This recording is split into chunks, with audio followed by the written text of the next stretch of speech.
Welcome to the video where we tackle a common problem that many developers face when using LLDB for debugging.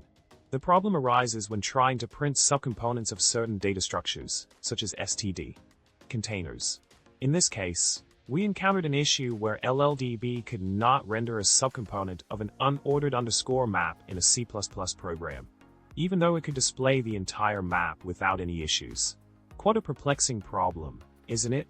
Now, let's delve into the solution that sheds light on this puzzling behavior. When using LLDB, every type value gets wrapped in an SBValue class before being printed. This SBValue class has a sophisticated type-based system, including data formatters that can represent complex data types in a structured way. Here's a key insight. If we had run the command frame versus some unordered underscore map, LLDB would have used the SBValue system to render the unordered underscore map as an array of elements, utilizing the data formatter for that type. It's all about how LLDB processes and presents the values for us to see.